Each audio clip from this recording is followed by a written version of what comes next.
Everybody be on your best behavior. And if you have to say anything, just say good things about all of us. Okay, so Alcoba Heights. Present. We're here. Got it. Arlington Forest. Arlington Heights. Present. Arlington Heights. Arlington Heights. I'm sorry, who else said Arlington Heights on there? Oh, Chris. Oh, I apologize. I thought you had said Ashton Heights. Yeah. My apologies. Oh, we'll get to you. We're almost there. Arlington Mill. Arlington Ridge. Here. Oh, for Lauren. I'm sorry, what's your name? Bob, hi. Nice to meet you. Welcome. Thank you for coming.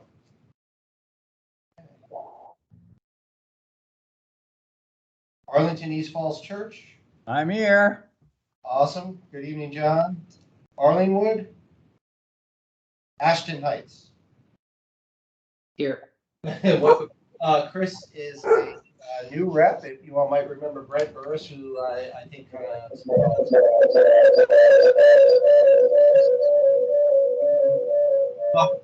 Thank you for joining us. Aurora Highlands. David Littman, somewhere. Arlington View. Here.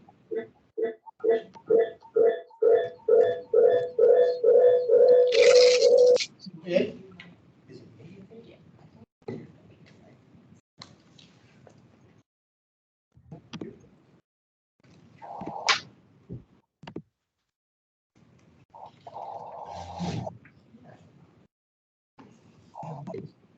Could be someone. Any of you that are on, unless you're speaking, if you don't mind, just put yourselves on mute. We're getting some feedback, and I'm not sure quite where it is yet, but we'll get it figured out. Boston, Virginia Square. Barcroft. Here. Bellevue Forest. Bluemont. Boston, Virginia Square here, Ken Hughes. Got it. Thank you, Ken. Yep. Bluemont here. Bluemont. Yep, I think I saw you there, Nick, right? Yep. Yeah, it's Nick Pastor, Bluemont. Okay, thank you. Boulevard Manor. Buckingham. Bernie Byrne here. And I just wanted to mention that about a few months ago, I introduced when we were discussing the name of the park at South 8th Street and Army Navy Drive, and I suggested Arlington Junction Park, and most of you did not want that. Well, the county board about a couple of weeks ago named it Arlington Junction Park. So that's something. Okay, thank you, Bernie. Sherrydale. Claremont. Clarendon Courthouse. Columbia.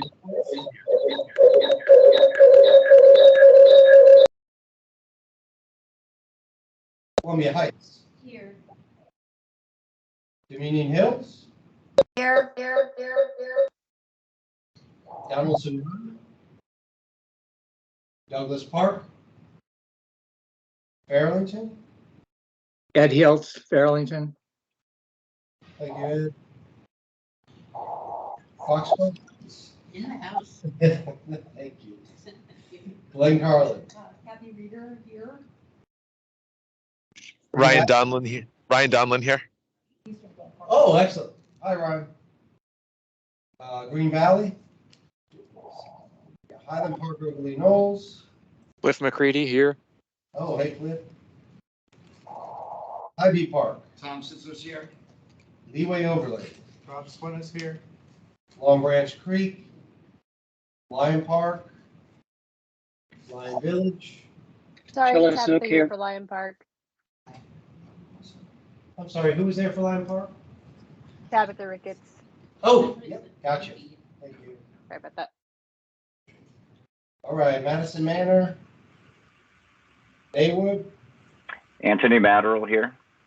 Good evening. Old Dominion. Old Glebe. Penrose. Radnor Four Mile Heights. Rock Spring. Jerry Paul here. Good evening, Jerry. Yes. Arlington. Terra Leeway Heights. Bill Branswell. Good evening, Bill. Waverly Hills Alex Luchinitzer here. by Alex. Waycroft Woodlawn. Westover Village. Audrey Clement. Good evening, Audrey. Williamsburg. Woodmont. And Yorktown. David Herring online. Good evening, David. All right. That concludes, let me see, we have in the room 1, 2, 3, 4, 5, 6, 7, 8, 9, 10, 11. So we're 4 short of a quorum tonight, which means we're not going to be able to vote on the minutes. So we will have to save those for next month. Okay. But I think we can carry on with the meeting and welcome everyone. We're going to get started. I'm going to turn it over to Kathy Reeder, who is our chair. Hello, everyone. Thanks for joining the call. Thanks to those of you who are here in person. Appreciate that as well. We do have on the, we'll go ahead, maybe, do you want to do your staff report first? Or do you want us to go ahead with officers? Go ahead with officers. Okay, we do have an update from David Littman, who's been working on the ArNAC calendar. And so, David, I'll just turn it over to you to kind of run through the status of that as of right now. Thanks, Kathy. Everybody hear me okay? Yes. Yep, we can. Okay, great. So Tim sent around with the invitation for the meeting, the guidance document that came out of our meeting last time. What we did is took all the feedback from you and incorporated into what for now we're just calling a guidance document. And I think I got everything. When I looked at the minutes, there are 1 or 2 things that I missed, so I will add that into the document. And if you have any other feedback on the document, please share it with Tim or me.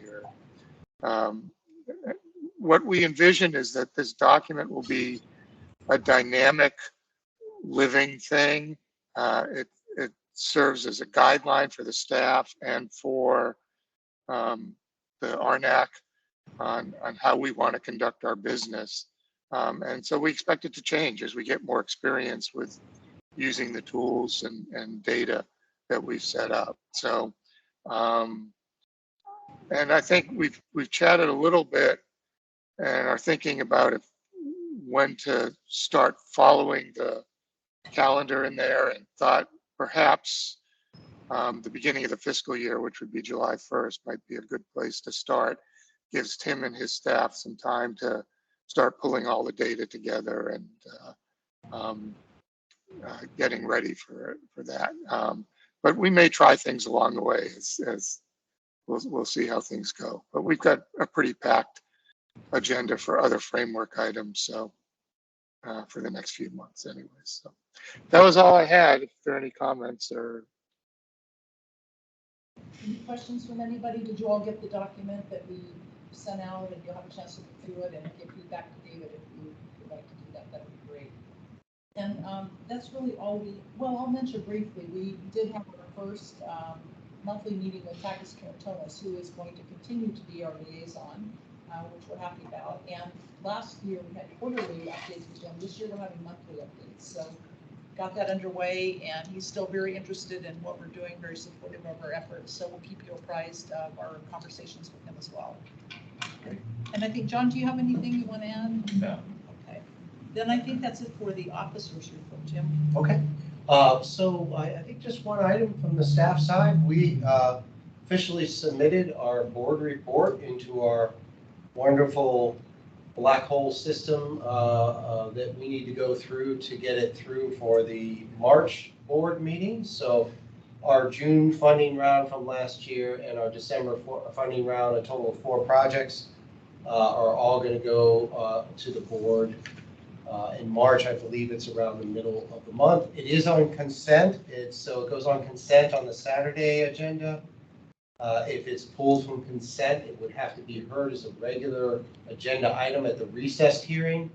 So fingers crossed it goes through without any hitch, and then we'll have that dedicated funding for each of those projects.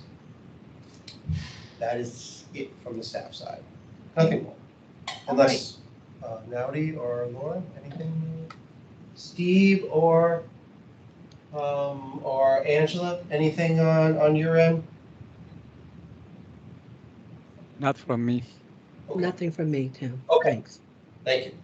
I think we're ready Okay, then. all right, we have 2 action items on our agenda. The first is a short presentation by Laura, just giving us an update on expanding project types. We discussed that at our last meeting, had a lot of great suggestions and brainstorming on that topic. Give us an update, and then we'll have an equity projects presentation where we actually try to look at some specific projects that people have assessed, talk through the process and how you might go about doing that for your own projects or your civic association. And we'll have a chance to actually walk through a form, filling it out, and you can ask questions, and hopefully that will generate some impetus for you all to do that for your projects. So we can go ahead, Laura, with your report. Okay. All right, so I'll share screen with me.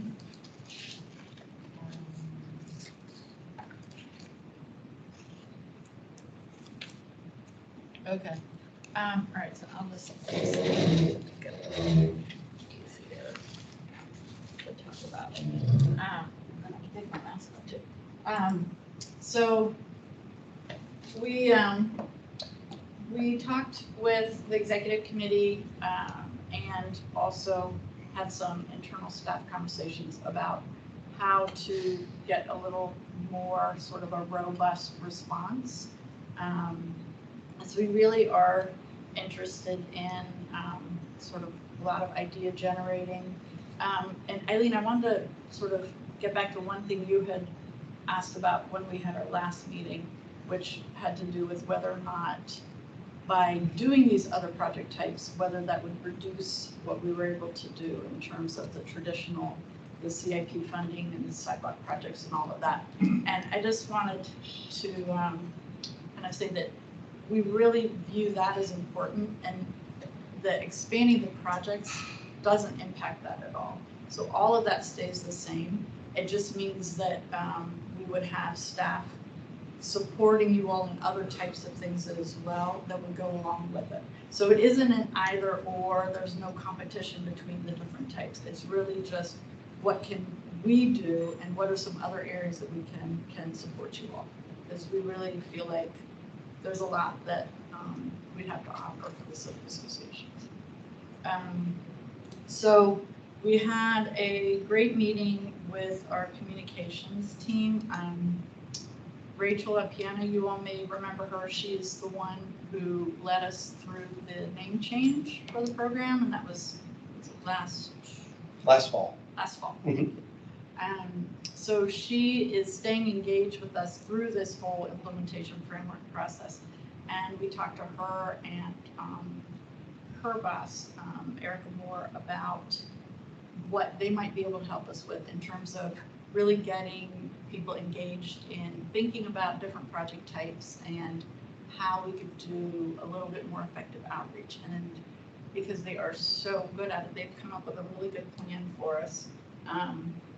So we had originally thought January, February would be the time frame for dealing with it, but with engaging them, it's going to extend this out a little bit more. So they have 2 parts to it. One is a feedback form that they're going to send out, and that would get launched in the middle of the month. And they're thinking of having it open for about 4 weeks. And they would use their different channels of emailing or, I don't know, posting on the county. I don't know if they have newsletters. I think they have civic association listservs and that kind of thing. Yeah, so they're going to try to reach out more broadly to people, keep that open for about 4 weeks, get feedback on that. So then at the March 9th meeting, we will be able to get some information as to how it's going. It'll still be open for about another week or so. And between now and the March meeting, they're going to work on coming up with a kind of a brainstorming session that would be with everyone in ArNAC, possibly some commission members that could answer questions on specific types of projects. Like, let's say we're thinking safety or transportation, we'd be able to talk to someone. and people kind of interacting and sort of thinking about it, maybe having some boards up with images of project types, sort of talking through how might something actually get done in your neighborhood, maybe looking at some maps and things. So they're going to kind of figure that out. So that would be at the end of March. Then April, take all that information together, and they would help work with us on another work session with everyone where we could talk about categorizing it, looking at the different responses, looking at what seems to be the most important, and then you all can kind of weigh in on what you'd really like to see the program do, coming from all of those different ideas in the list. So, any questions on it? Laura captured it well. I mean, I think we started to think after all the great ideas that you all had last month, that we knew there were more out there, and also we wanted to formalize this a little bit, and that's why we met with our communications team. And it's really what they do, so we're excited because they were, number one, they were willing to help us, and number two, they put together kind of a short communications plan that will help guide us through this over the next couple of months. So we think it's going to go well, and looking forward to it. So. Okay, thanks, Laura. Any questions? I do see a hand up. I'm sorry. Give me a moment here. Ed, you are up, and then Cliff after Ed. So go ahead, Ed. Okay, thank you. I'm just a little bit confused as to how the equity projects mesh with other projects that come from the neighborhood. Are they going to be on two separate tracks, or does the neighborhood have to make a decision as to what they're going to put forward, whether it be an equity project or a non-equity project? So I think they could be kind of on parallel tracks, and I mean, I wouldn't think of them as different. I sort of think of them as the same. Now, I know some neighborhoods are still going to submit projects that may, quote unquote, not be equity projects. What we're trying to do with this communications plan is come up with just different ideas and thoughts for what we could be doing in neighborhoods in the community. And in some cases that may focus on equity, and in some cases it may not. What we're trying to do is encourage neighborhoods to think about equity, and that's one of the reasons we're going to go through this exercise tonight. But I don't really want to look at them as separate. They're sort of one and the same, and it remains to be seen how some of the newer projects will be equity projects. I suspect some will, but some may not. So I think it will need a little time to see how that plays out. But as a neighborhood, and I think you all, Ed, Fairlington, I don't think you have a project right now. You could be thinking about a new one that is based on equity, given the parameters we're looking at. But in the future, you may consider something else that may come out of this kind of new projects, expanding project types effort. If we retain the point system, would the point system be applied to equity projects? So I don't think that I think we landed in a place where we don't necessarily want to apply points for equity. What we want to try to do is identify which projects in our proposed list are equity projects. And each funding round, we want to try to include at least one equity project for each funding round to the extent we can. So those equity projects would still be listed on our list. They would still be listed in order, and we would maybe start with the top equity project, if you will. So it does mean that we might pull down a little bit lower on the list to grab an equity project, but it still has to go through our process. It still has to be qualified. So just because it's an equity project doesn't mean we magically pull it out and fund it. So will they be costed out? This will be my last question. Yes, they would be. Okay, so that would affect the funding available for non-equity projects. Of course, it would. Okay, thank you. Mm-hmm. I think I said Cliff first. Bill, yeah, Cliff is next. Yeah, thanks, Tim. About the expanding project types, we have a civic association meeting on the 25th. Can the communications team maybe give me something that I can use? I know there was a presentation at the last meeting, the ArNAC meeting, that I can do a 5 or 10 minute overview, and I'll encourage everybody to use the feedback form because that'll be launched by then. But I just want some foundation for this this opportunity, which I think will really support to discuss at the meeting. We can find out whether it's from the communications team or from our end, Cliff, we can help with that, I think. Tell me when, again, when was your Civic Association meeting? It's Saturday the 25th.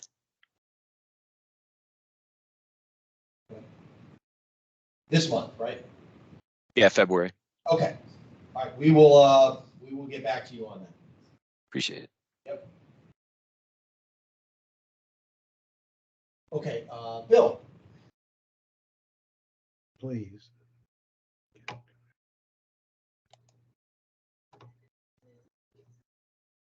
I have been working with the Civic Association and individuals.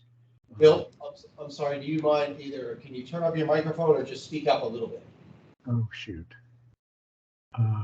We can hear you, you just sound a little low, that's all. All right, let me yell at you. Right there. I think when you moved closer to your computer, that helped.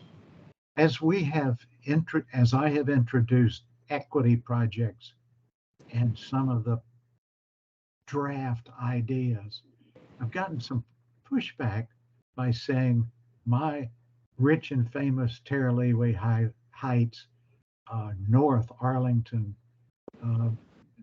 shouldn't have any equity projects because we live up in North Arlington and so are rich as Croesus. But then when you stop and you look at individuals, there are a lot of people, particularly those who have retired and are still living in Arlington and no longer have house payments and whatever. They are just getting by, and by any manner, we don't have a way of going out to these people and say, hey, you guys poor? And they're just not going to answer those kind of questions. But the other thought is, as these individuals grow older and move elsewhere, and it goes on, and it has been going on for a long time, the poor, the less advantaged folks who move to retirement communities or move to Florida, or actually one person moved to Maine. I don't understand why. Yeah, I know. How do we take into account those people that we cannot discern are or are not equity candidates? So it's a good question, Bill. I don't know that I have the answer of how to discern whether those people are, one of the things that we are looking at with the equity piece is the demographic data dashboards. And I think that we could probably identify areas where, some of those people might live. So we can certainly take a look at that through our dashboards. I mean, the one thing I want to say, Bill, is we're not trying to force neighborhoods to always have to submit an equity project. What we're trying to do is just provide some basis and parameters for neighborhoods to consider equity. And I think there's going to be some neighborhoods that are just simply more suited to have equity projects than others. So I appreciate that you've made an effort to look at equity projects and see if you can identify them. And maybe we can take a look as a staff and as an executive committee and see if there's a way that we can figure out how we can look at those kind of, and Kathy, I don't know if you want to add anything to that. I agree with everything you said, Tim, and I would say too that we would hope that on that low and moderate income map, if we have senior populations of senior citizens living in certain areas at lower income, that's going to show up on that map as well. So as far as finding them, that would help us to do that. Right. And the demographic dashboard does have demographics for a number of age ranges, including over 65. For Right. example. So that would help maybe do that as well. Right, that's a great suggestion. I mean, what we've determined too, Bill, is that demographic dashboard, it is a bit unwieldy. It's not really intuitive. Kathy's done a great job of putting together. You're going to see some of the metrics and data that she's put together tonight. So we'll share a little bit of that with you. So bear with us, and you'll see some more of that as we start to go through this exercise. And I'll just add one thing, Bill, is that we're really depending on reps too, to take a look at their areas, and maybe they might have firsthand knowledge of where people like seniors live and be reporting those, and we're happy to dive into that. And, you know, depend on how well you know your neighborhoods, you could help us identify those. Absolutely. Okay, thank you, Bill. Question here. Yes. Yeah. Oh, good. So I guess too, there's, you guys, I'm still relatively new being back on the team here. Hybrid projects, right? So our next one is a park project, which has no ADA compliance presently at all. So the project in and of itself is not an equity project, but equity plays a large role, I already know already, in what people want it to be. So is that? I think, I mean, isn't that one of the things that we were Yes. talking about, Kathy, is that even though we put together these kind of parameters that we have, Right. it's really just a start that, you Yeah. know, we also need people to kind of think a little bit outside the box of that and kind of determine, because you all know your neighborhoods well. Yeah. And I think there are other ways we can come up with equity projects that are outside that. Kathy, go ahead. Yeah, I would agree with that, Tim, and just say that parks are a good example of, they may not be sitting in an area of low and moderate income, but people who use that park may very Right. well be coming from. Absolutely. That's to do right. that, and that would absolutely be an equity factor. Yeah, that's definitely our view.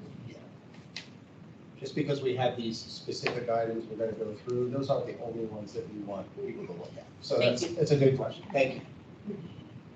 Hey, Bill, did you have a follow-up question? You still have your hand up. I don't want to move on unless. Okay. Nope, I just lowered it. Okay, thank you, Bill. Anybody else in the room? Questions? No? Anybody else online? Back and forth? Nope. Okay. So I think that, Kathy, I think that leads us up to the next agenda item. So I think we're, Okay. which is equity. All right, equity projects presentation. I'll just tell you briefly the steps we're going to go through and point out too that thanks to the kindness of Laura, we do have a lot of forms here in hard copy if you'd like one to look at if you're having trouble reading it on the screen or whatever. But first I'm just going to give a brief overview of what we're doing with this equity approach. You know, just to remind people, we've had a detailed presentation. There's a presentation on our ArNAC site that all the slides that we went through, but just to take you through again, you know, what we're doing and why. And then we're going to actually, thanks to Don, he is going to walk through a project that he's evaluated for equity in the Barcroft neighborhood. And we're going to walk through the form and how he filled that out, just as an example of how you might assess a project in your own neighborhood. Then, Eileen, this is a bit of a change in sequence. We're going to then walk through the presentation in John Kirkpatrick's neighborhood, Columbia Forest, which is one of the projects that just got submitted for funding. We're actually going to go through the form as a group and fill that out so you understand maybe how to use the different pieces of information. And then finally, Eileen Janis has done an assessment of her civic association where she doesn't have a project that she's evaluating for equity. She's taken a look at equity factors across her civic association, something we'd like to encourage as well. So we'll end with that. If you all can see. Excuse me a minute, Kathy, should we have 3 at the end of this? Four. Oh, okay. Can you guys see this okay? Should we turn the lights down a little bit? Would that be helpful? Okay. I'm not sure how to do that. As with all this. These are all the extras. Yeah, that's good. Thank you. So I'll go back to the first one, sorry. that's good. Yeah. Okay, just reminding you all, there is the full equity presentation that we did at a. Kathy, one moment. I just want to ask, can everybody hear Kathy on the call? I want to make sure that you all can hear. I want to do our best to make sure that you all are engaged just as much as in the room. I cannot see here. This is Ed Hills. Let's see. I can hear it and see the exhibit or the show. But you can hear okay? I can hear fine. Okay, good. I just wanted to make sure. Thank you. If someone is having trouble hearing, just raise your hand and we'll try to address that as we go along. Good.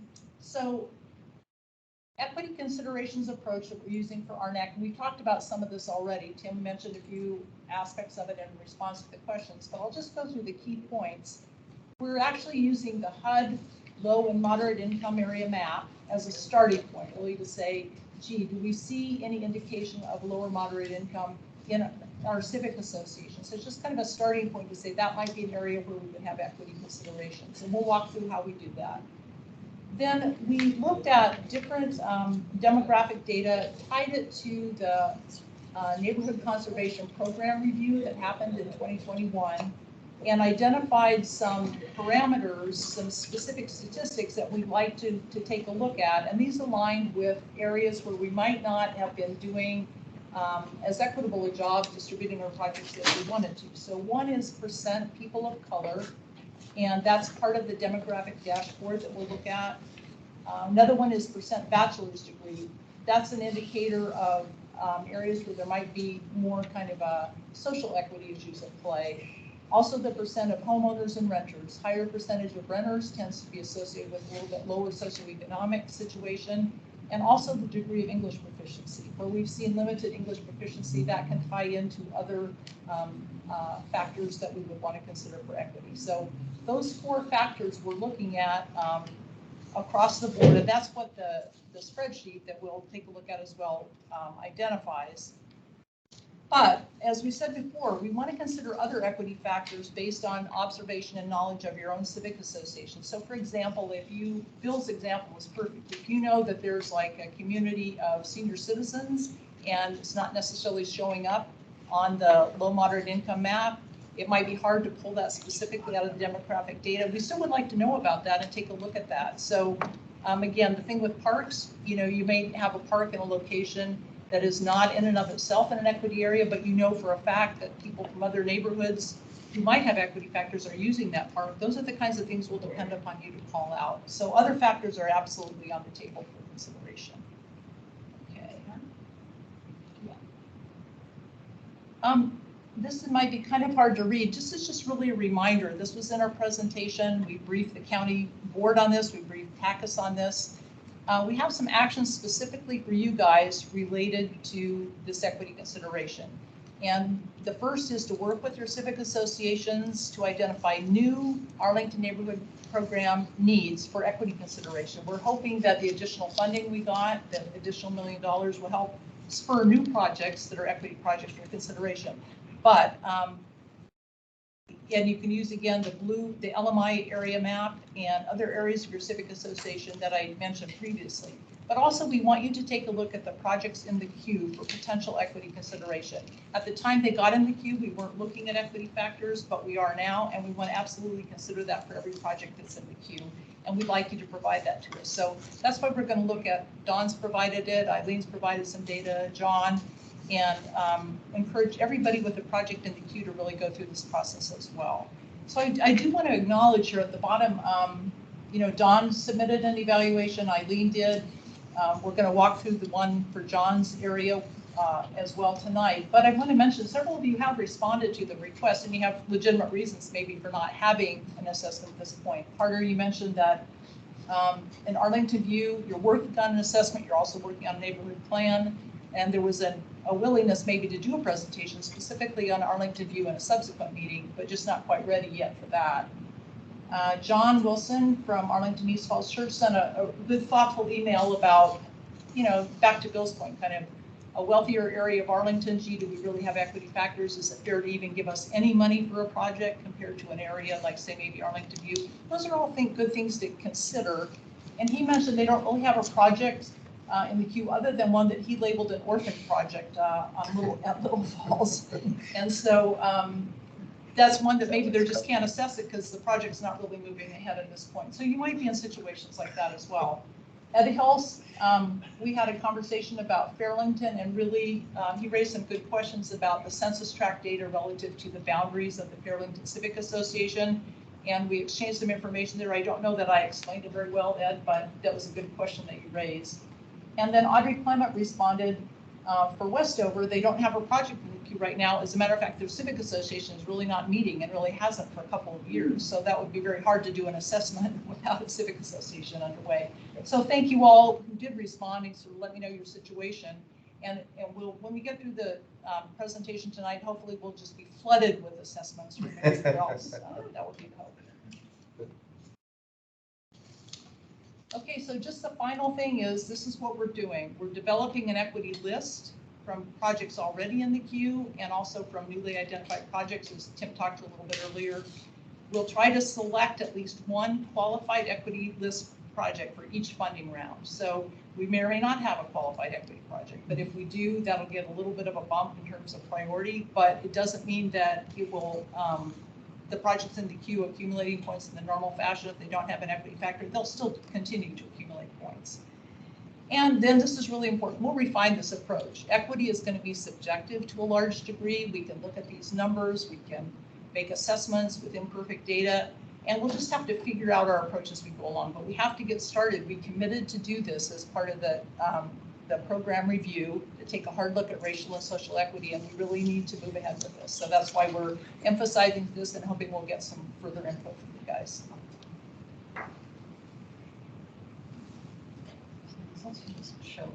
Okay, just to take a, I don't know if you can make, this is one of the handouts. This is just the blank form that we're starting with. Again, we'll refine this as well to help guide you. Those of you who send assessments, send an email. Some people are very comfortable doing that, but we thought maybe a form would help guide your assessment a little bit. So this is the blank form, and we'll come back to this in a minute when we walk through John's project. And this is the form that Don filled out for us. So we're going to now shift to Don's project and let him talk through that. And when we get to points where it's helpful to maybe take a look at, well, where is this project? We'll bring up that LMI map and try to orient you to where that is, and maybe even call up the spreadsheets and things if you want to take a look at those. So if we can bring up Don's project, we'll just have him kind of start at the top. Is that okay, Don? And you can walk through that. And I highlighted your inputs in yellow just to make it easier to see. So just, okay, just. Yep, absolutely. Okay. Well, this is an existing project. It's in the list, the preliminary project list.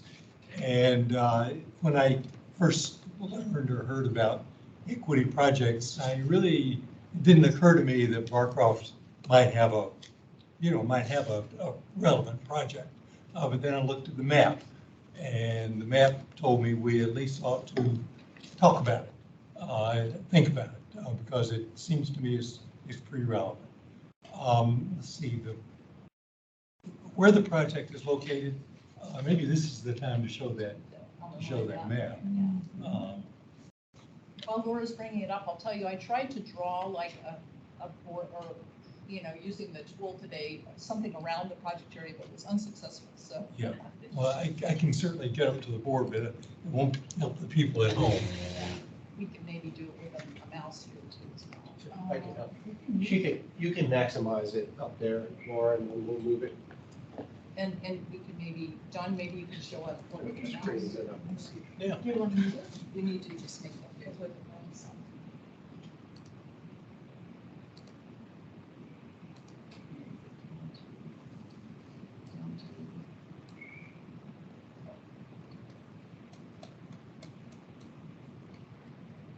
Bear with us at home, we're getting there.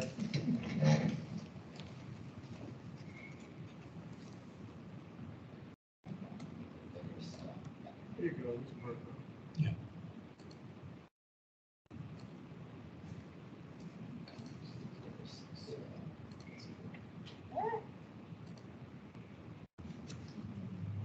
Can you all see that fairly well here? Yes. Okay. How about a mouse over it, wherever it is? Yeah. Okay, got it. There we go. Is that good? That's good. And Yeah. Okay. That's it. you want to point, or you want to just use this and then everybody can see it? Yes. So. So you're more successful. Is Okay. your project number 20 on the list? Yeah, it is. Okay. And it's a park project. And that park, it does not show up on the map, but it is, if you see here, we're 5th and 6th dead end. Okay, that's basically the northwest boundary. If you draw a line from the houses on 4th Street down all the way down to the bike path, which is 4 Mile Run. And then the other side starts, there are 2 houses on 4th, the 2 houses beyond 4th on Pershing. And then there's a lovely Dominion Power lot that looks like a moonscape. And then it kind of sticks out into where the park should be. And then the park basically is in this yellow area. Okay.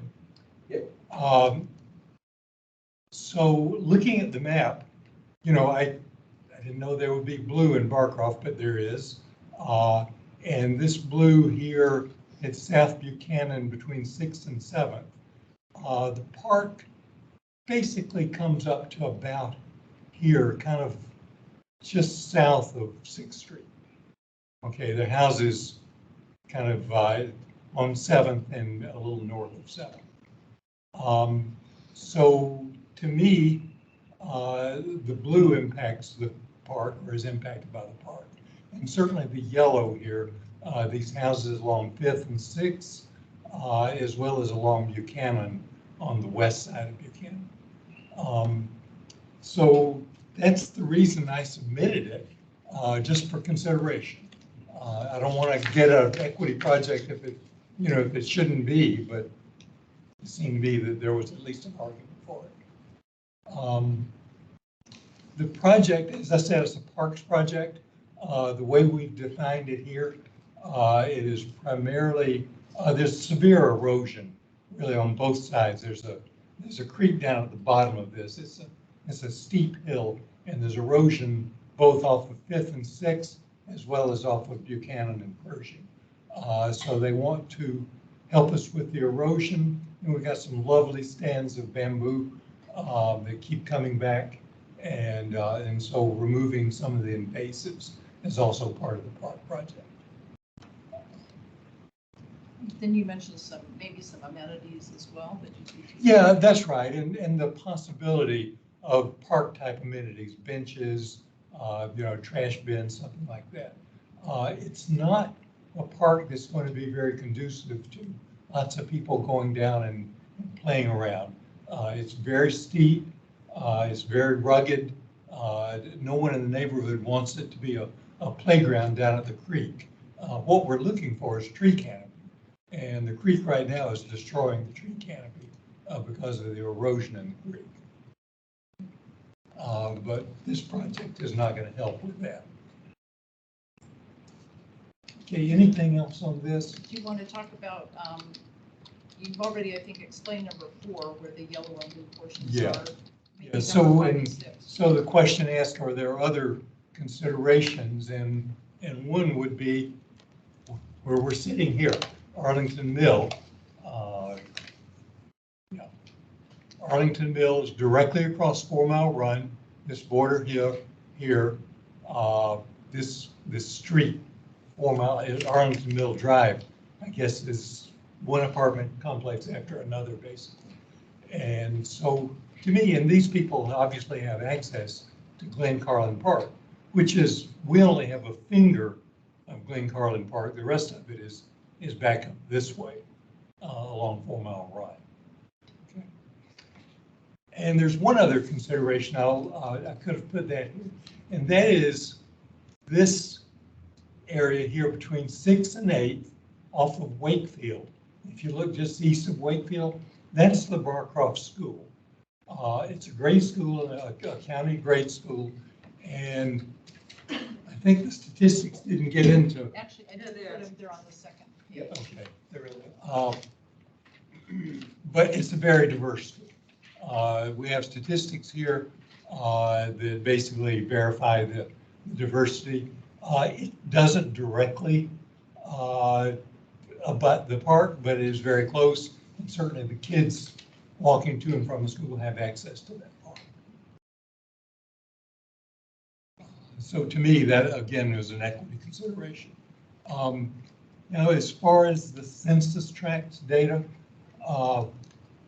Barcroft is I think you'll find in a lot of the subdivisions, Barcroft does not correspond directly to any census tract, but it does if you combine Barcroft and Alcova Heights. There are two tracts that basically those two subdivisions comprise two tracts, with Barcroft being the western half roughly of, what is it, 102.301 and 102.302. So Kathy kindly compiled the statistics for Barcroft and Alcova Heights combined, and that's these numbers you see here. Persons of color, 48%.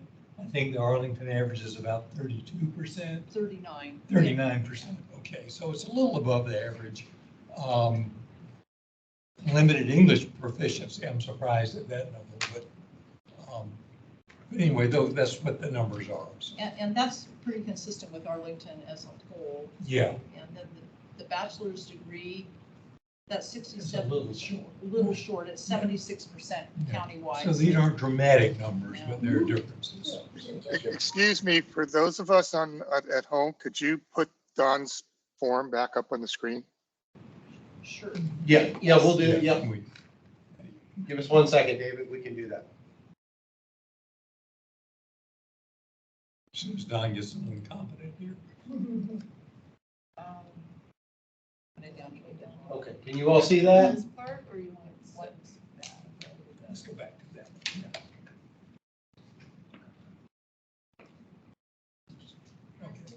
Yeah, so this is what I was just talking about, the POC, persons of color, 48 versus 39 in Arlington as a whole. Limited English proficiency, 8%. That's actually above Arlington. It's about the same. It's about the same, okay. 67% bachelor's degrees compared to 76 for Arlington, right? And then renter occupied 36. Which is actually a lot lower than the county average is 57%. So I think there's a lot of single family homes in that area. There are a lot of single family homes, yeah. And then we added in here the statistics for Barcroft Elementary School. And you see it's heavily persons of color, basically. Can I ask one question? Does your park have like, picnic facilities? No, there's really almost no access to the park other than along Pershing and Buchanan. Okay, and then you have a very, very steep drop off that's frankly hard to walk down. One of the things that I noticed when I walk around with my dogs, I would take my dogs down to the park in the county. And what I noticed was that parks that had picnic facilities seemed to be heavily used by Hispanics and Indians and immigrant, like Syrians, various immigrants. I mean, they much more than white. I saw them really being used heavily by immigrant populations. And so, I mean, those people obviously weren't necessarily living in the neighborhood, but they were using the parks. Yeah, I've seen that for a number of years, and which is great. Yeah, because it is. One of the nice things about it, at least from my perspective, I've not gone and investigated it, but what I thought was neat was that for a lot of these people who are, were born and raised outside of the country and made it to Arlington, they're sharp, and they looked as to what some of the opportunities are in Arlington. They take advantage of them. And I mean that in the best way. Oh, absolutely. And you'd see family gatherings and parties for kids and multi-generational kinds of events. I mean, a sense of community within those populations, and I'm glad they're using. Yeah, and a lot of them, to my mind, are doing this in the parks because in many cases they're in apartments. Yeah. Yes. And they don't have a green space. They don't I mean, have a unlike backyard. single family This is their home areas backyard. where, yeah, exactly, it's effectively their backyard. I agree, you see that all over Arlington. Yeah, for sure. And we do have a park in the neighborhood that Absolutely. has a lot of that too, across from the service center, whatever it's called. I want to note that it looks like Jackie put in the chat that there is an analysis of the equity of park and green spaces in Arlington that might be useful for projects such as the one being discussed. Mhm. Thank you for that, Jackie. We'll have to look into that. If no other questions on Dawn's project, we'll move ahead, walking through John's and actually kind of filling out the form as we go. Thank you, Dawn, very much. Thank you, Don.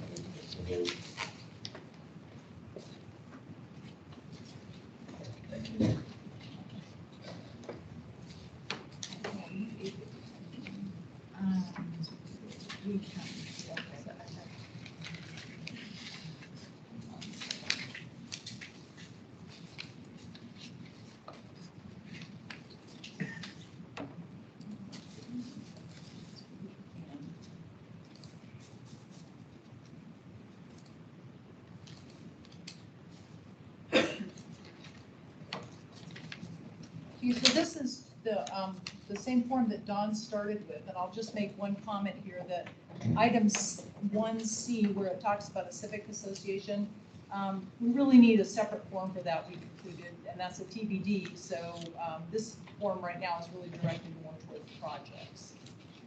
So, John, if you're okay with this, where do you mind?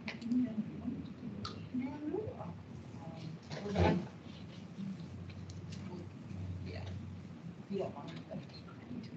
So we'll just go ahead, and John, if you want to just talk us through this, and we'll fill it in as we go, and maybe we'll pull up a couple of the forms where information can be found as we go along.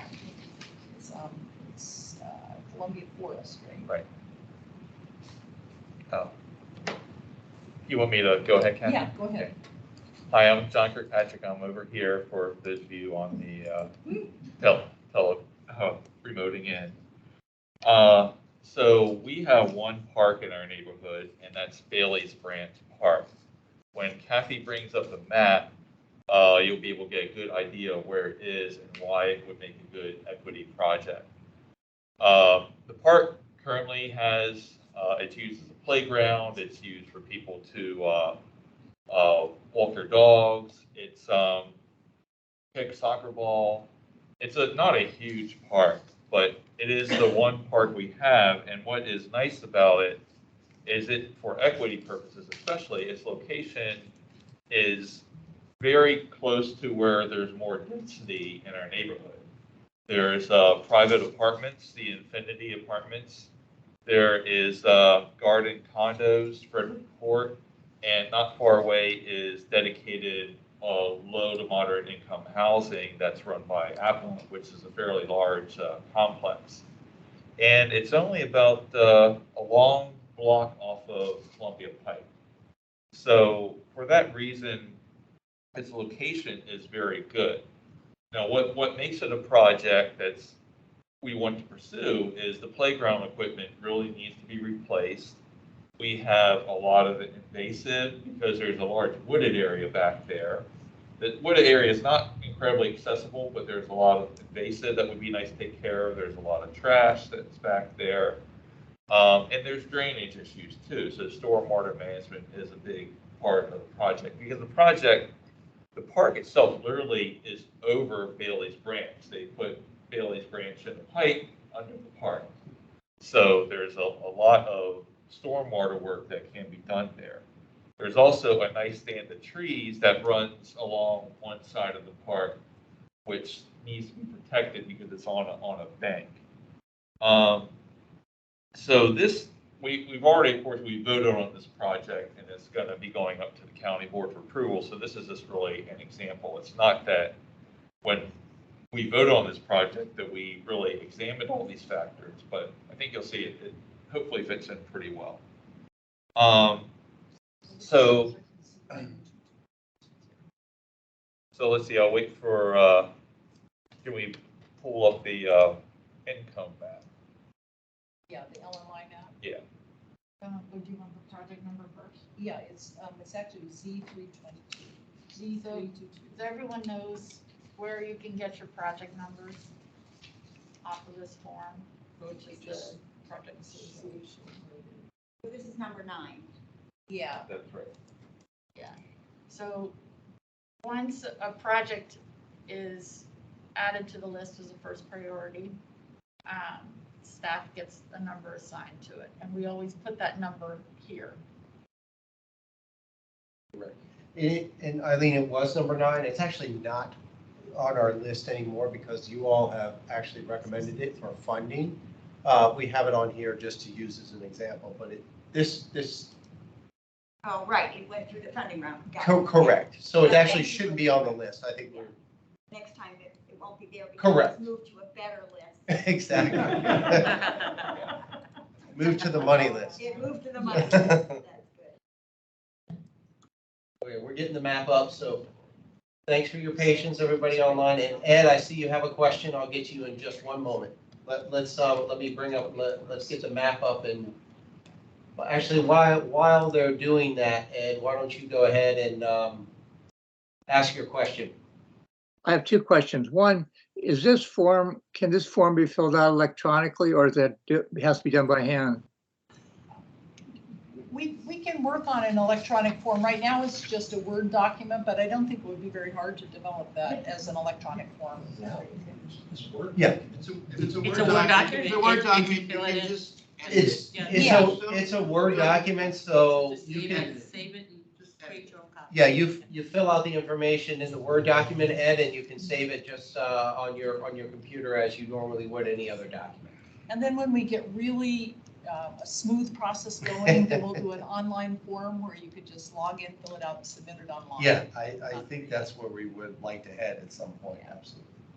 Ed, your second question? The second question has to do with, at the beginning of the slide presentation, Kathy was talking, there were 3 criteria. One was the tracks, and then the other 2, I forget, but do we have access to that information, or can that be supplied to us so we know how our neighborhood fares in relationship to those 2 other equity criteria? And I don't, do you have that? We can look at that. Yeah, that's Yep. okay. Yeah, and we'll pull up the spreadsheet, and right now, the only civic associations that I put on the spreadsheet are the ones that have the blue and yellow areas on the LMI map, just because I thought those would be the more logical ones that we'd start with.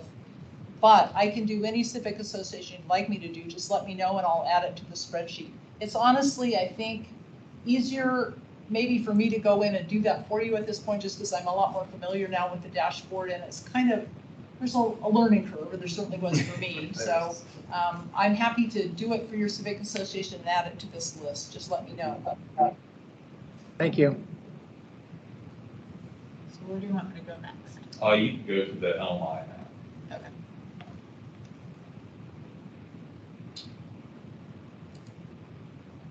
Okay.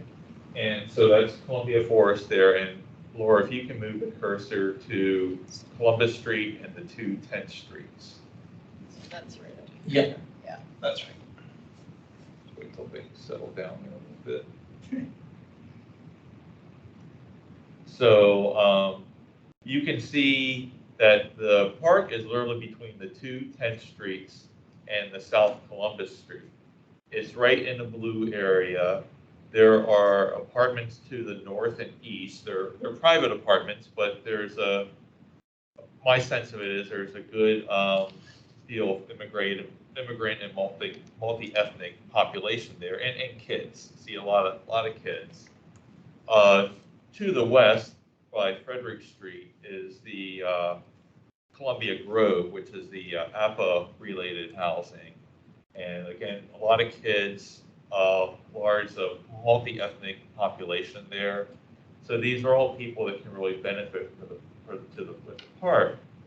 And also slightly to the north and west on 10th Street is the Frederick Courts condominiums. They're garden condominiums, and I can't speak too much for that, but again, I think it's another dense area that attracts people to the park. To the south is more single-family housing. But that is really, I think, the driver for why this would be, if we were submitting it today, we would qualify it or seek to qualify it as a equity project. I'd say that's really the main thing. Can I ask a question? Are we suggesting that in our evaluation of projects that we add points for equity projects? No. Nope, we're still not doing that yet, Sarah. So what we're doing is when we gather projects that we have, so all the projects that come are still going to go on the same list. What we're going to do is highlight the ones that meet the equity criteria. And again, when we're looking at our list of qualified projects for each funding round, we'd like to take one equity project and work on it in addition to the other ones. So at this point, we're not suggesting to put points to it. We're just trying to add one to each funding round. And that may mean that we pull down to one that's maybe 15 on the list, or so in the case of Don's, it's 20th on the list, right? So we might work on number 3 and number 4, but because this is the first equity project, we might pull that up and work on that as a group. And Sarah, one reason we didn't want to pursue points at this time was because we're really getting used to it. And when we sat down and tried to think, well, what is an equity project? There were so many different factors, and I think it would be really confusing right now to weight all those factors and to say what really drives it. So Okay, and who will determine when something meets the criteria as an equity project? When it's met enough of the criteria, who will make that decision? Will the group is going to make that decision? Sarah, we were expecting that question. We knew it would come from you. Yeah. Somebody's got to raise it. So the way I kind of see it, as I think staff in conjunction with the executive committee are going to kind of have to make that decision right now. I think, again, it's a work in progress. And so as we go through each one of these equity projects, I think we want to look at them individually. If people fill out the forms and we have them and they submit them to us, we'll take a look at them, we'll evaluate them. And I think we're going to know which ones kind of really fit that criteria. That's how we're going to do it now. The only reason I raise this is equity is, I'm all for it. Sure. But I see the same problems that we had with the whole issue of safety. Remember, I mean, it's like years ago we talked about people should get points for safety programs. And, it's like you can argue safety for any project. It's hard to quantify. Any community is going to say, oh, this is really a safety project because blah, blah, blah. And so it becomes amorphous. Right. So if you're going to create a criteria for what is equity, it has to be pretty specific.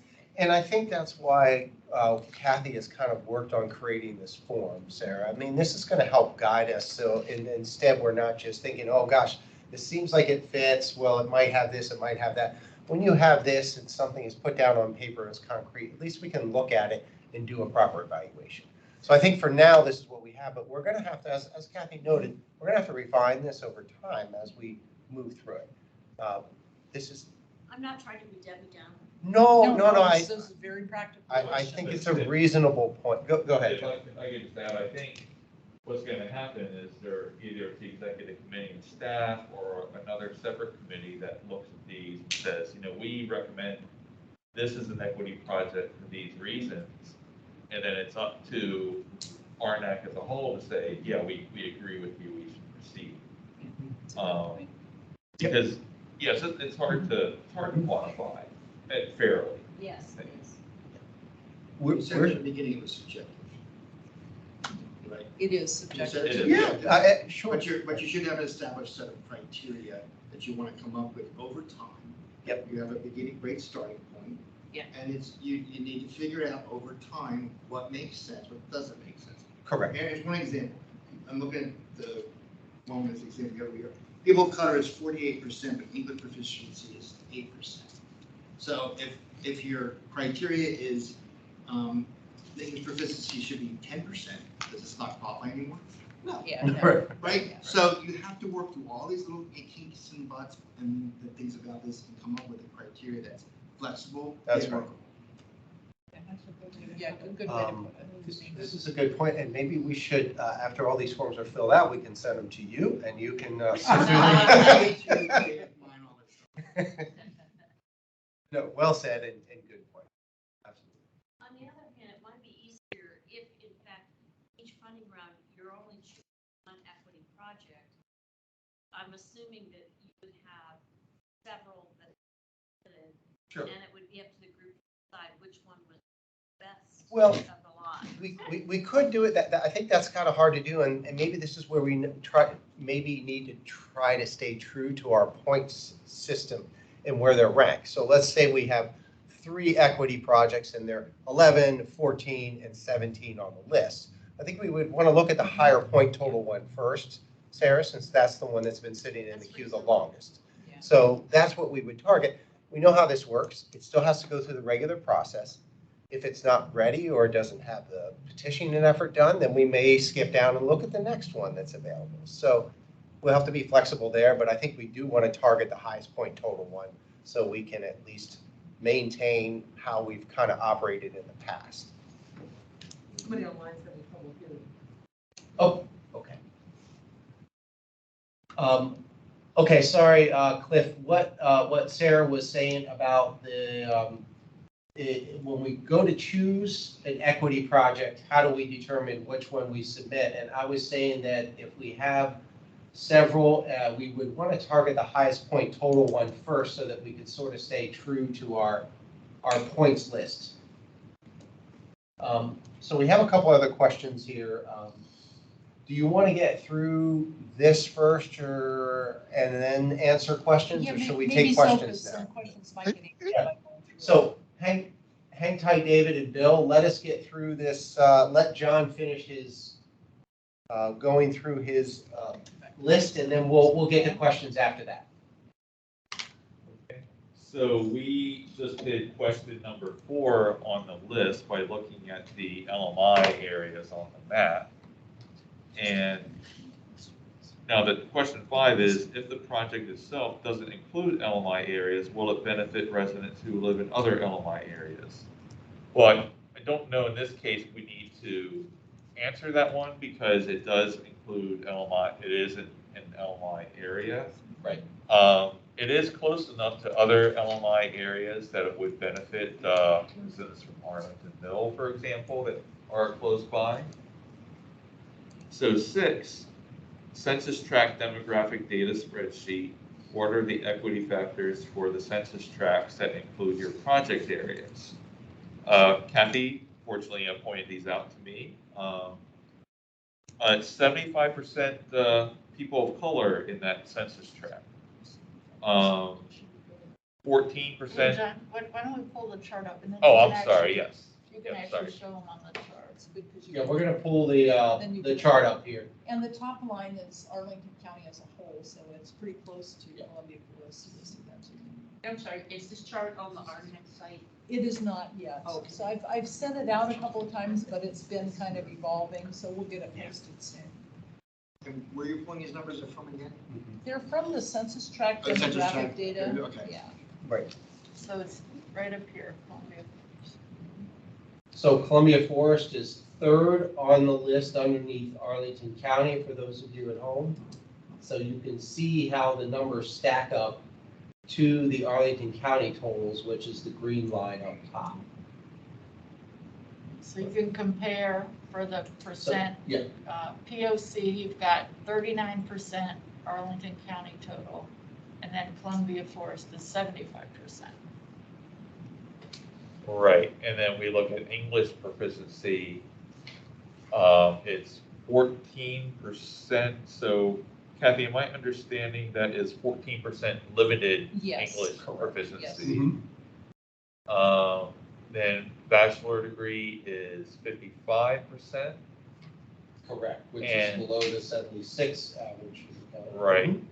And probably more telling, I think, owner occupied is, am I reading that 29%? Yeah. Correct. Yep. So I think especially on owner occupied, that's a strong reason to look at this as possibly being an equity area. Yeah. Certainly the people of color is a strong reason too. Right. 7, what other equity factors that you think should be considered in your assessment? Just some ideas that came to mind, not that they necessarily fit, is are there bus stops nearby? We have school bus stops that load up tons of kids, and there is not one near the park, but that would be a potential thing to look at. Is there a Metro bus or a Metro rail stop nearby? There is one walk away on Columbia Pike. Is there an elementary school? No, unfortunately, we don't have an elementary. That's a nice demographic. That really tells about it. That's something we should, if you have as a criteria, if you have an elementary school in your neighborhood and you get these kinds of statistics on that. I just that'd be pulled them very right off the telling. school's website. That'd be very telling for a neighborhood, and it's something to some neighborhoods will benefit from that more than others. Yeah, I was obviously. gonna say, 'cause we don't have. Right, so not everyone has one, but it is another identifier Yeah. for considerations in neighborhoods that do have it, it's like saying, because you have more information, basically. It's all it is more information. What I would say is we do have Wakefield High School across George Mason from us, and so you may hear me use that as a basis for equity projects for traffic calming in our neighborhood in the future. Or the closest elementary school, right, like we do. Those are, I mean, they're pretty local, right, even if it's So not the directly. kids in your neighborhood Yeah, they're actually bussed over, which is I think why we have such large stops. so maybe then you could use them. That's the good. population of those buses. Yeah. They may have that information too. Yeah, that's Something a to really consider, but I think it's a very telling Yeah. indicator. You know, the school system has very accurate information about demographics of kids in every little quadrant of the county. I mean, they break it down by, by street, by space. But I like that. Again, the elementary schools are particularly local, right, versus the Tells you middle more and about high your schools. neighborhood. Yes. The high school is a little harder. 'Cause Yeah, they kind of go all over the place, so. But use your bus stops, the school buses, they'll have some, I'm sure they'll have them. Yeah, that's a really good point. Our neighborhood school is Abington. Yeah, so there you go. Yeah. So John, one question you had asked me was how many children are in the kind of the overall area, and I looked at, that's one of the demographic data as well. They're between ages 5 and 17, there are 534 children, so that's a sizable number for that size civic association. Yes. That's a good point, too. So I think, looking at this one, it fits pretty well in the equity category. And thankfully it does, because I highlighted it just in a small way in our board report, just so that we could make sure the board knew that we, even though we didn't have this in place, that even prior to this, we still had equity projects that were coming into the portfolio. I'm going to take some questions now. Is that okay, John? David, I think you got your hand up there. Yeah, and I don't really have a question, but I want to go back. One of the frustrations of not being there, I want to go back to the discussion you're having, that Sarah, the issues that Sarah brought up.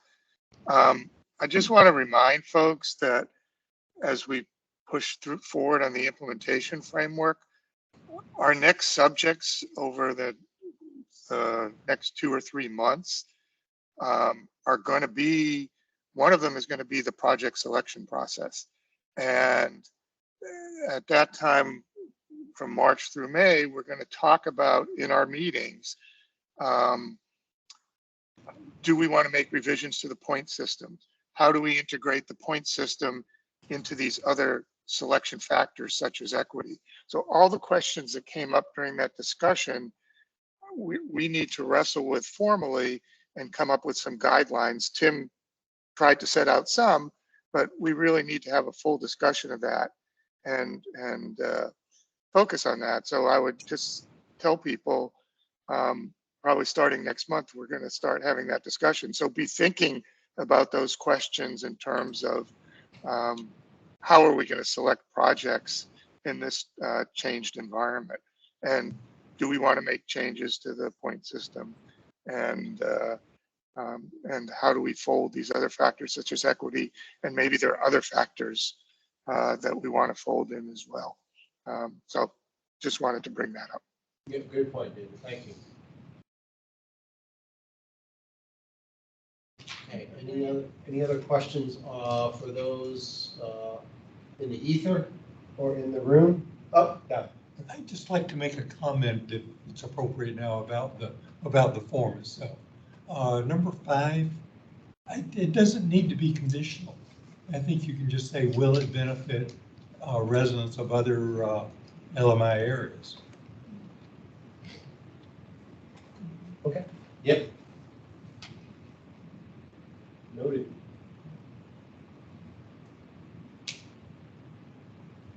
I would say, and once we get into this, I think I would agree with you, maybe just to help us understand though, just explaining how it would, like, oh, well, they use this park and they visited, or they waited this bus stop, or they're using, kind of that detail is sort of helpful for us as we get familiar with this. Yeah, and that's the if so, please explain. So. Yeah. Let me ask you a question. What was the purpose of question 5 then? What were you trying to accomplish with the question? It was to say if the project itself isn't sitting in an LMI area, On the HUD map. On the HUD map. Okay. Does it still benefit people who do live in LMI areas? And parks are good examples of that. You know, okay. Maybe in an area that's not blue or yellow, but lots of residents who are blue and yellow areas come to that park. Okay. So and I think we can make a case with the sidewalk project yes. too, because people, obviously it just doesn't benefit the people that are, it's right out front of their homes. Right, so you're looking for an offset if you're not in an element. What's an offset for that? Okay, yeah, that makes sense. Okay, so then that becomes a subjective criteria. Yes, that becomes exclusions. You got to figure out what sure, qualifies, and so you got a little bit deeper as you do more of these to come out. What does that mean? Yeah. How will that work? Yeah, I think some of the it's projects. A question. That's right. I think some of the projects are going to be a little bit fuzzy, but I think the one that we just went over, Bailey's Branch, I think is going to stick out a little more clearly and kind of make a stronger case. And that, I think that's the benefit of the form. Right. Yeah. And John, we didn't get everything typed in, but maybe you can add this stuff that we didn't type in. Yeah, this is good. It's hard to add everything right away, but I think, David, are you, I think you asked your question, so do you have your hand up for a follow-up one, or? Are you good before I move? Okay, good. Bill, you're up. You know, I was looking at these things and they make a lot of good sense, except when you dig a little bit deeper. When you think about limited English, there are 2 parts to this. One, who do you put your English toward? And I would say that the vast majority of the people in my civic association have no idea how to make things happen in Arlington. And from my perspective, and they don't care because they've got too many other things going on in life. And so how do we reach out to these people who have a real need, but they don't know how to convey it? And then let's go to this wonderful park that I have in my civic association, Big Walnut Park. We did a neighborhood conservation project probably 10 years ago. And before that, nobody went to that park. And today, that park has a flat space, and then it goes down like the topology goes down like a rock.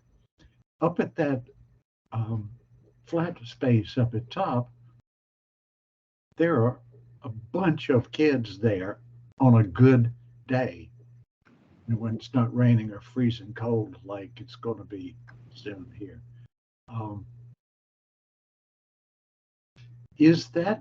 Are we, and then the lower part of the park, nobody goes there except to walk their dogs, because it's so steep you can't do anything with it. So is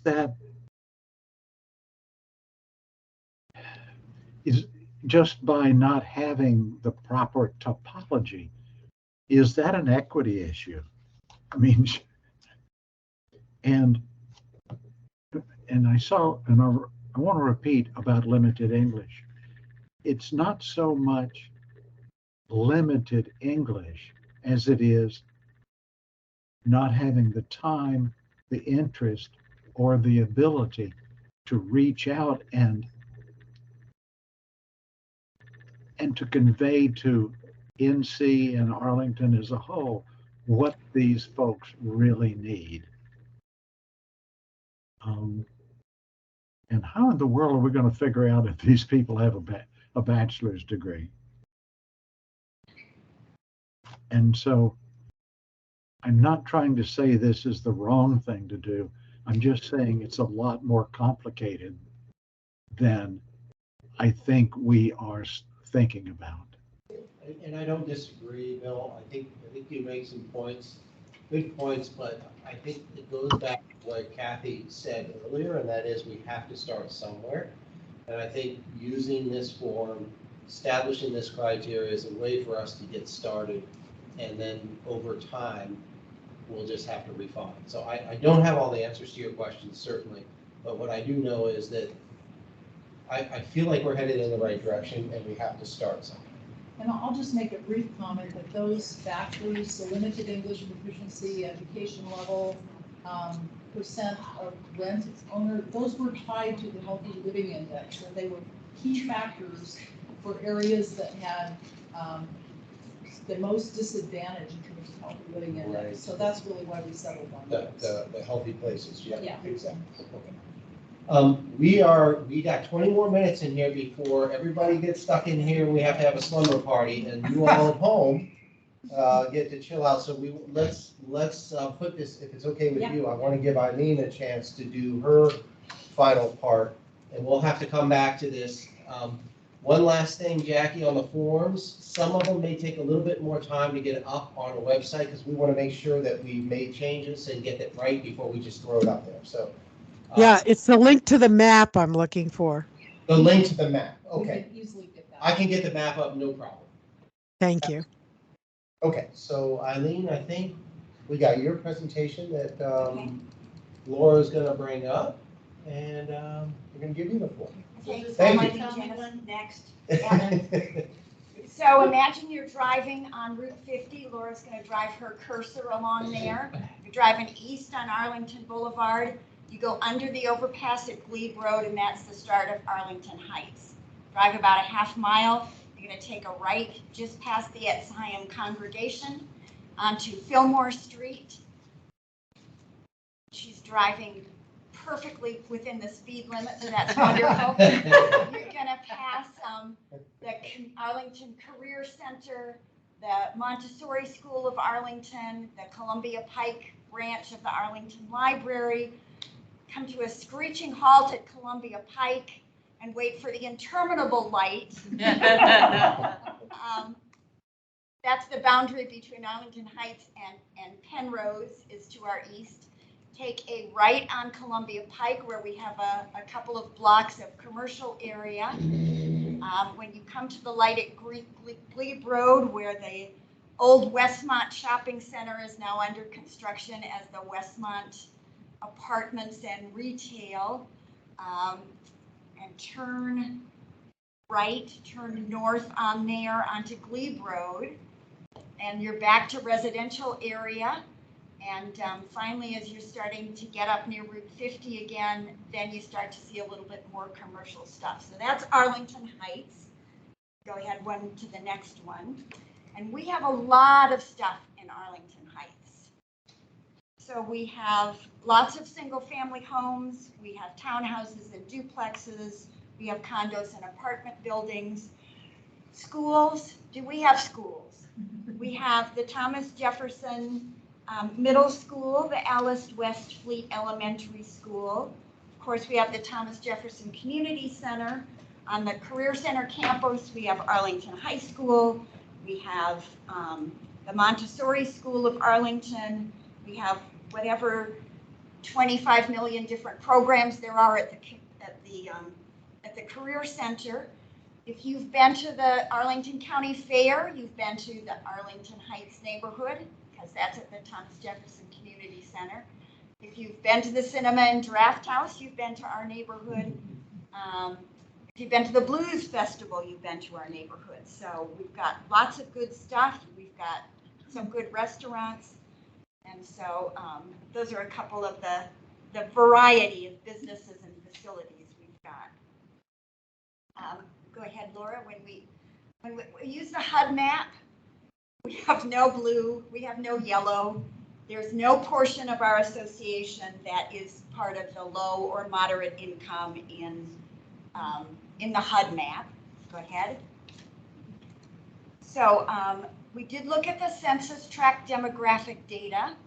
I apologize that this is kind of a blob.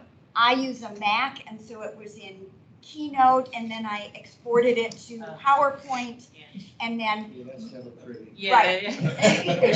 they don't play well with each other. Right, Yeah. right. So the verbiage stuff seems to be okay, and hopefully the pictures are okay, but this one's a little bit harder. But just like the earlier association, the census tracts don't match up with Arlington Heights, so Arlington Heights and Penrose share census tracts. The things that are the important thing here really are that out of a total population of 9,500 people in both census tracts, 4,000 of them are listed as speaking English but not well. Well, our association conducts all our business in English, and so we know that non-English speakers are not coming to the Civic Association. They're not represented in our decision making. The renters, you'll also see if of course you can split the beautiful graphic that you've got, 3,000 renter occupied units in the two civic associations to about 1,500 owner occupied. Again, we don't think that renters participate much in the civic association. So while it's not an equity issue in terms of income, it's certainly an equity issue in terms of we represent the people who come to the Civic Association meeting. So I thought I'd give you just a couple of pictures, hopefully. We do have multifamily units. As many of you know, we can't get into them, right? They've got locked doors. They've got no access to the mailboxes. For some of them, they're renters. We've got a couple of condos. The arbors are condos, but those you have to have a key to get into where the post office official drops the mail. So there's no way that even if we were doing a newsletter anymore, we couldn't actually get to those people. So this is just, again, sort of not an income equity issue, but it's in terms of we know we represent a small portion of the population in our civic association. We have a listserv. People can choose to be on the listserv. If they get mad that people say I've put something out in front of my house, or who knows a good plumber, and they take themselves off the listserv, they don't know what's going on in our association. So next. So another non-income equity issue is that sometimes county programs are based on lot size. So for example, the tree canopy fund is based on lot size because you plant the trees 20 feet away from the electrical lines. So if you look at those duplexes, 20 feet away from the electrical line is in the house. You have to plant the trees 4 feet from sidewalks or driveways or patios or fences. Well, I don't know if you can see where the fence, where the split is in the house, there's a fence. Can't get 4 feet away from the driveway and 4 feet away from the fence. at any rate, we are working with Eco Action Arlington because they're working on equity issues as well, and they are cognizant that some of the big trees won't fit on the lots in our civic association, and maybe we'll be able to do some understory trees, some smaller ones. We have the added difficulty that if you're a renter, you're not concerned about putting trees on the owner's property. And as a civic association, as you know, it's not obvious who's a renter and who's owner occupied in terms of trying to do any publicity on that. So not an unusual problem. Lots of civic associations have that. You can see the townhouses in the lower picture. You know, there just isn't much room to try and put trees. And Bernie, I put this in for you because I knew you wanted me to talk about trees. So next. So another issue for our area is we don't have much green space at all.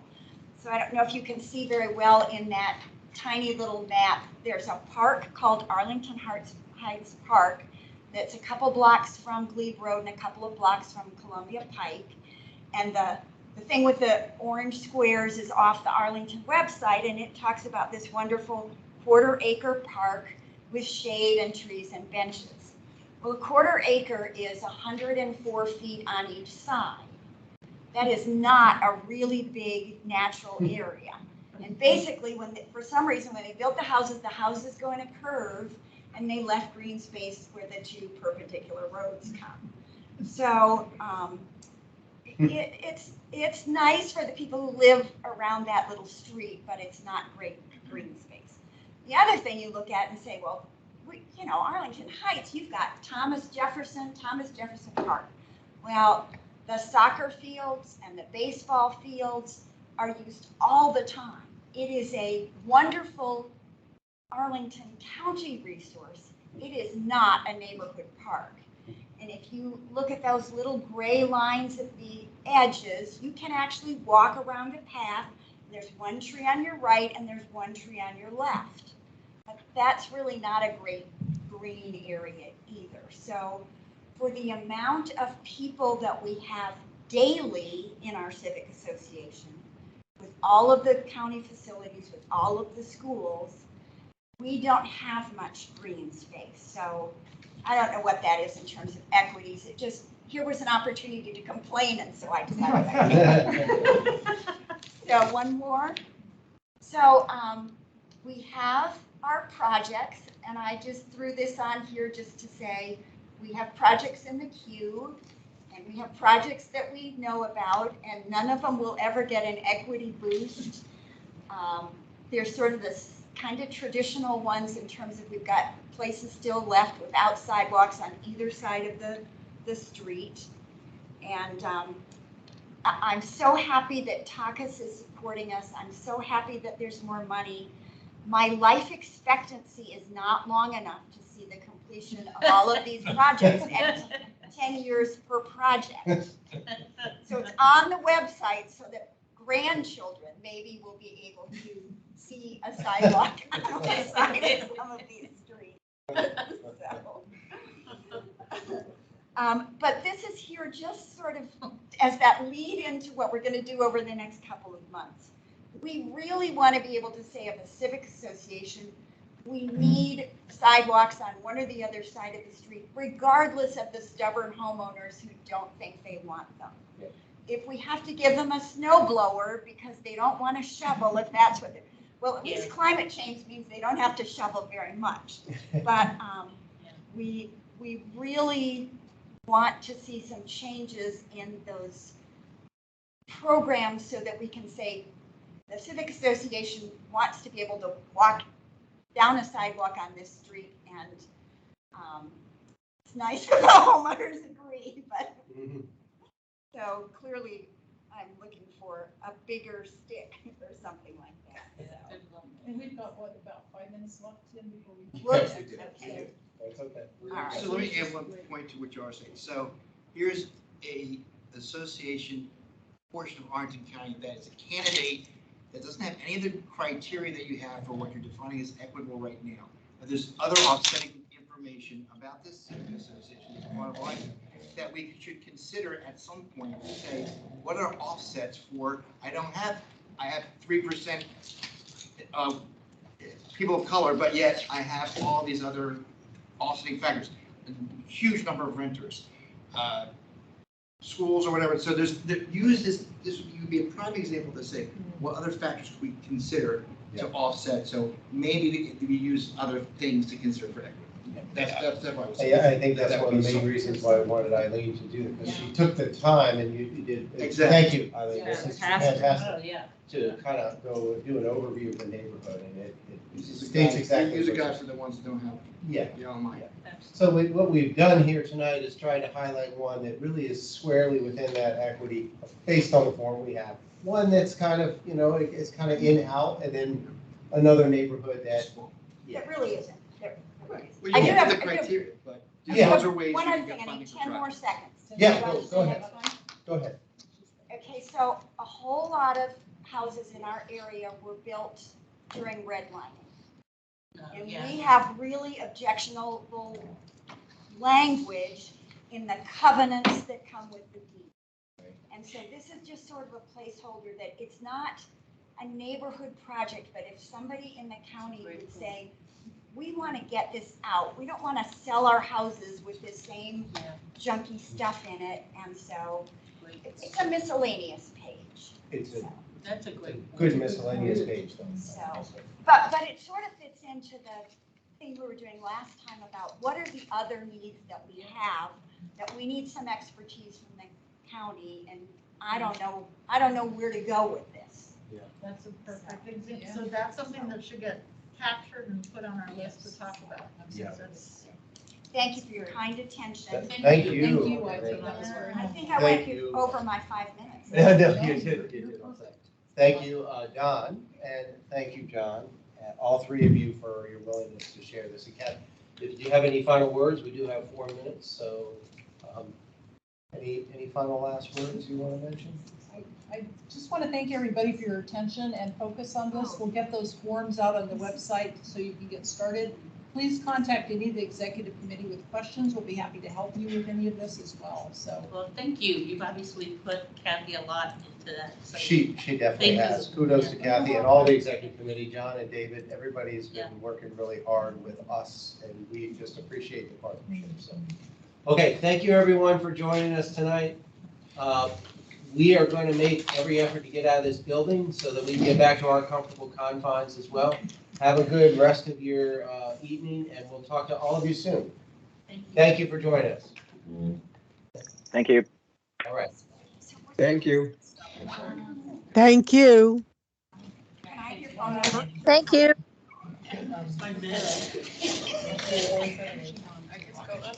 Okay, thank you. Thank you. Thanks for coming. I like. Oh, that's really Maybe Saturday. Right.